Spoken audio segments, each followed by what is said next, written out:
Peace, YouTube. What to do? Your boy Justice Shabazz back with another video.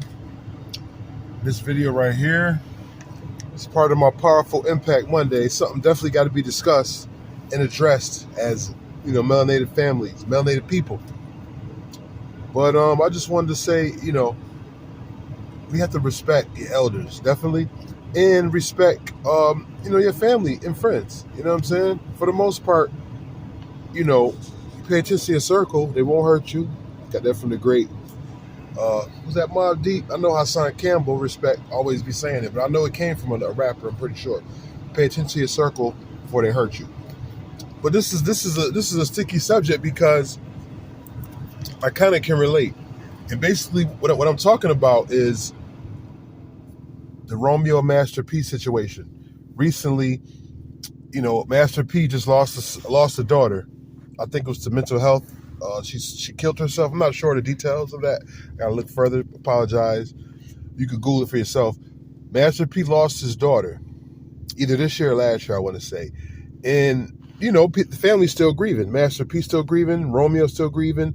The loved ones and family. And this is my thing. Like recently, Romeo came on social media and just devoured Master P, saying how he has a fake image he portrays online, how Romeo said he never received any real royalties for his albums. All he got was material items like a vehicle, gifts here and there.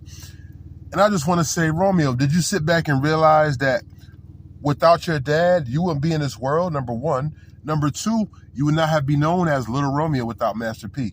There would have been no Nickelodeon deals. There would have been no USC free rides, I want to say, so to speak. Even though he didn't make it to the NBA, he seemed like he was a good player, but the favoritism had got him because those people ahead of him that he got redshirted. But bottom line, back to my point is, it seems like these new kids nowadays are too freaking entitled. Let me close it. They seem too freaking entitled, too privileged. But, you got to realize, children, before the elders, before us, we had to do a lot of sacrificing for y'all to be where y'all at right now. You know what I mean? And the crazy thing is, I've been through this. It's another issue I can relate with my daughter. I have a 21, about to be 22-year-old daughter. And when I say no, or when I don't, give in to her means, she wants to go on social media and just publicly shame me. We got to stop that. In 2022, going into 2023, in 2 weeks, we'll be in 2023. If you have an issue, come talk to people. My daughter, we live in the same freaking building. The craziness. We live in the same apartment complex.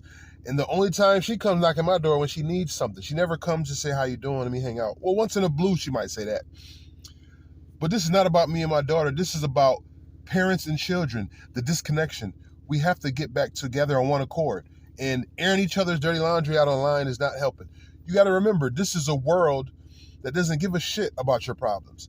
And when you go on social media and air out your laundry, it makes it worse because people are looking for gossip, the latest rumors.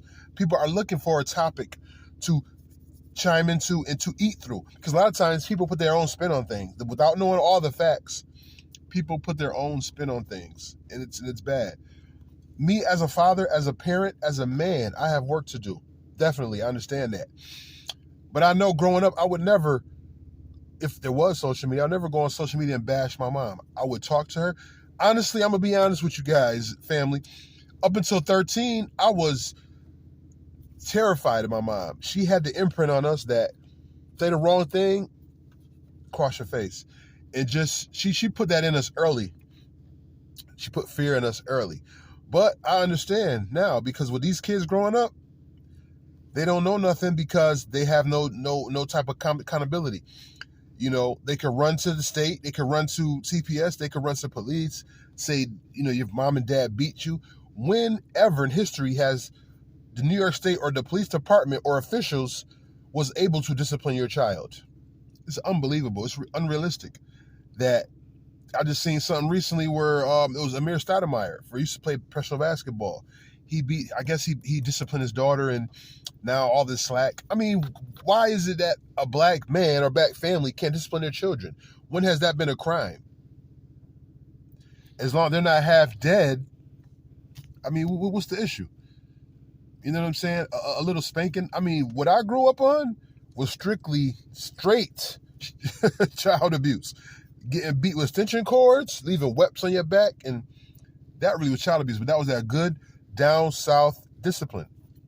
These kids nowadays need something because they just too carried away, running around with guns, 15-year-old, 16-year-old, 1 in the morning. I mean, it's ridiculous out here.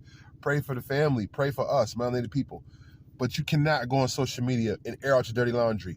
It looks weak to me. It looks tacky, it looks messy, and it looks very weak. Like you need to run to someone else to handle your affairs. We need to go to the person you have an issue with, bottom line.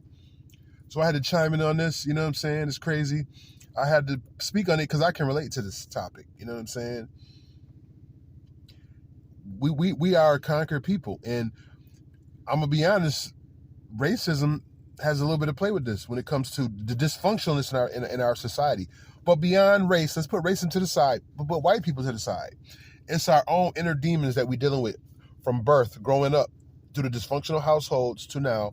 And a lot of times we never dealt with that situation. We never handled it. We never got off our chest. So it's buried anger inside. And I learned later on in life to let emotions out, let your feelings out, because if you hold things inside, it could be very dangerous. It's like a teapot, the kettle. You hold it in too long, eventually it's going to bust open, right? You have to show them the hidden emotions. You have to let it out. We have to speak and talk. That's why communication is key. When you have a partner, when you have a family, you have to speak and communicate and get things off your chest without physical altercations. This should just be a verbal conversation. You say what you say, I say what I say. Let's leave it there and move on. But it's not that easy nowadays when you're dealing with a lot of mental health issues and broken families. I hope they get their family together, Master P and Romeo, because it looks very messy. And he's crying out for help, looks like, the boy. He's grieving his sister he lost, and he's probably grieving some internal issues with his family. And Master P, I'm sure, can handle that. Protons, electrons always cause explosions. Have a beautiful Monday. You already know your boy Justice Shabazz. I'm out. Like and subscribe if you haven't, please. And share this. This is a must-see video for people that are dealing with this, because this is across the board, not just black and white. But this, I speak mainly for the melanated people because we don't have a voice at times, and we need an outlet. You know what I mean? That's what this part of this YouTube is about. You already know.